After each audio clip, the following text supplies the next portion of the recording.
Hello friends, welcome to a brand new episode of box office memories. ഇന്ന് നമ്മൾ discuss ചെയ്യുന്നത് 1994 release ചെയ്ത തമിഴിലെ സൂപ്പർ താരമായ വിജയകാന്ത് അഭിനയിച്ച ചിത്രങ്ങളെക്കുറിച്ചുള്ള വിശകലനങ്ങളാണ്.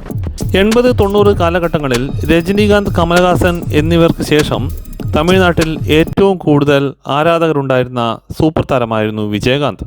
ആക്ഷൻ ചിത്രങ്ങളിലൂടെ പ്രേക്ഷക പ്രീതി നേടിയ വിജയകാന്തിന് കേരളത്തിലും ഒരുപാട് ആരാധകരുണ്ടായിരുന്നു. റൂറൽ ഫാമിലി ഡ്രാമ ചിത്രങ്ങളിലൂടെയും ആക്ഷൻ എന്റർടൈനർ ചിത്രങ്ങളിലൂടെയുമാണ് വിജയകാന്ത് തമിഴ്നാട്ടിൽ സൂപ്പർ താരമായി മാറിയത്.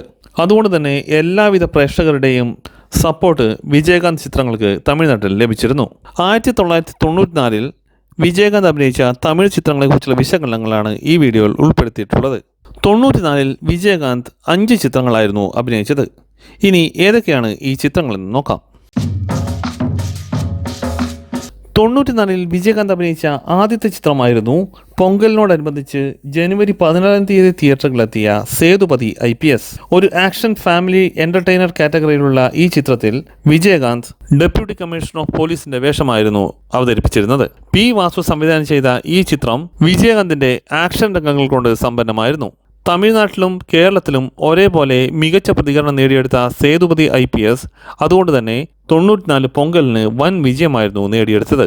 തമിഴ്നാട് ബോക്സ് ഓഫീസിൽ സൂപ്പർ ഹിറ്റ് സ്റ്റാറ്റസ് നേടിയെടുത്ത ഈ ചിത്രത്തിൽ മീനയായിരുന്നു നായിക. ശ്രീവിദ്യ, MN നമ്പ്യാർ, വിജയകുമാർ, ഗൗണ്ടമണി, സെന്തിൽ തുടങ്ങിയവർ പ്രധാനപ്പെട്ട വേഷങ്ങൾ കൈകാര്യം ചെയ്ത ഈ ചിത്രത്തിൽ കസാൻ ഖാനായിരുന്നു വില്ലൻ വേഷം കൈകാര്യം ചെയ്തിരുന്നത്.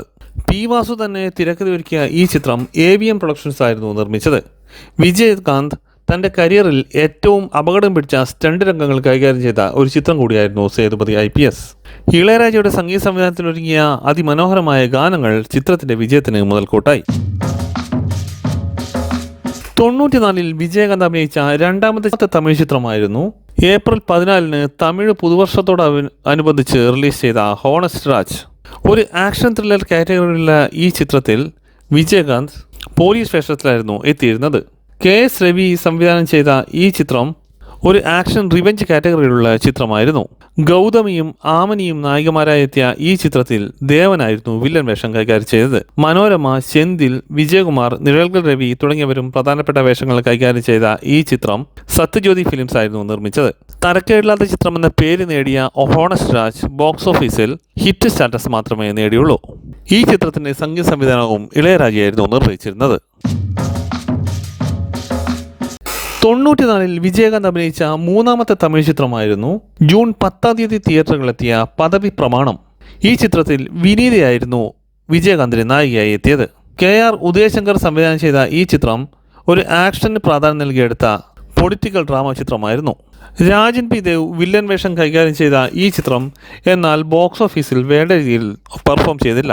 അതുകൊണ്ട് തന്നെ 94 വിജയകാന്തിന്റെ ആദ്യത്തെ പരാജയ ചിത്രമായി മാറി പദവി പ്രമാണം. ശ്രീ രാജകാളി അമ്മൻ എന്റർപ്രൈസസ് നിർമ്മിച്ച ഈ ചിത്രത്തിന്റെ സംഗീത സംവിധാനം ദേവയായിരുന്നു നിർവഹിച്ചിരുന്നത്. 94 വിജയകാന്ത് അഭിനയിച്ച അടുത്ത ചിത്രമായിരുന്നു ഓഗസ്റ്റ് 26 തിയേറ്ററുകളിലെത്തിയ എൻ ആസൈ മച്ചാൻ. R. സൗന്ദരരാജൻ സംവിധാനം ചെയ്ത ഈ ചിത്രം ഒരു ഫാമിലി ഡ്രാമ കാറ്റഗറിയിലുള്ള ചിത്രമായിരുന്നു. രേവതിയും രഞ്ജിതയും നായികമാരായി എത്തിയ ഈ ചിത്രത്തിൽ മുരളിയും പ്രധാനപ്പെട്ട വേഷം കൈകാര്യം ചെയ്തു. തമിഴ്നാട്ടിലെ റൂറൽ ഫാമിലി ഡ്രാമ കാറ്റഗറിയിൽപ്പെടുത്താവുന്ന എൻ ആസൈ മച്ചാൻ ബോക്സ് ഓഫീസിൽ വേണ്ട രീതിയിൽ പെർഫോം ചെയ്തില്ല. മൗത്ത് പബ്ലിസിറ്റി നേടാൻ കഴിയാതെ പോയ ഈ ചിത്രം അതുകൊണ്ട് തന്നെ സാമ്പത്തികമായി പരാജയപ്പെട്ടു. 94 വിജയകാന്തിന്റെ രണ്ടാമത്തെ പരാജയ ചിത്രമായിരുന്നു എൻ ആസൈ മച്ചാൻ. ദേവയായിരുന്നു ഈ സംഗീത സംവിധാനം നിർവഹിച്ചത്. 94 വിജയകാന്ത് അഭിനയിച്ച അഞ്ചാമത്തെയും അവസാനത്തെയും തമിഴ് ചിത്രമായിരുന്നു ദീപാവലിയോടനുബന്ധിച്ച് നവംബർ 2 തിയേറ്ററുകളിലെത്തിയ പെരിയ മരുത്. NK വിശ്വനാഥൻ സംവിധാനം ചെയ്ത ഈ ചിത്രം ആക്ഷൻ ഫാമിലി ഡ്രാമ കാറ്റഗറിയിലുള്ള ചിത്രമായിരുന്നു. വിജയകാന്തിന്റെ നായികയായി രഞ്ജിത എത്തിയ ഈ ചിത്രത്തിൽ മഹേഷ് ആനന്ദ്, MN നമ്പ്യാർ, തലൈവാസൽ വിജയ്, ഗൗണ്ടമണി, സെന്തിൽ തുടങ്ങി നിരവധി താരങ്ങൾ അണിനിരന്നിരുന്നു. റൂറൽ ഡ്രാമ കാറ്റഗറിയിൽപ്പെടുത്താവുന്ന ഈ ചിത്രവും ബോക്സ് ഓഫീസിൽ വേണ്ട രീതിയിൽ പെർഫോം ചെയ്തില്ല. അതുകൊണ്ട് തന്നെ സാമ്പത്തികമായി പരാജയപ്പെട്ട ഒരു ചിത്രമായിരുന്നു പെരിയ മരുത്. ഇളയരാജയായിരുന്നു ഈ ചിത്രത്തിന് സംഗീത സംവിധാനം നിർവഹിച്ചത്. ആകെ സമ്മറി നോക്കുമ്പോൾ 94-ൽ വിജയകാന്ത് അഭിനയിച്ച 5 ചിത്രങ്ങളിൽ 3 ചിത്രങ്ങൾ പരാജയങ്ങളായി മാറി. സേതുപതി IPS സൂപ്പർ സ്റ്റാറ്റസ് നേടിയപ്പോൾ ഓണസ്റ്റ് രാജ് ഹിറ്റ് സ്റ്റാറ്റസ് നേടി. അതുകൊണ്ട് തന്നെ സക്സസ് റേഷ്യോ വെറും 40% മാത്രമാണ്. ഇത്രയുമാണ് വിജയകാന്ത് അഭിനയിച്ച 94 റിലീസായ തമിഴ് ചിത്രങ്ങളെ കുറിച്ചുള്ള വിശകലനങ്ങൾ. ഈ വീഡിയോ നിങ്ങൾക്ക് ഇഷ്ടമായെന്ന് കരുതുന്നു. വീഡിയോ ഇഷ്ടമായവർ ചാനൽ സബ്സ്ക്രൈബ് ചെയ്യുക. നോട്ടിഫിക്കേഷന് വേണ്ടി ബെൽ ഐക്കൺ ക്ലിക്ക് ചെയ്യുക. മറ്റൊരു വിഷയവുമായി അടുത്ത വീഡിയോയിൽ കാണുന്നവരെ നന്ദി, നമസ്കാരം.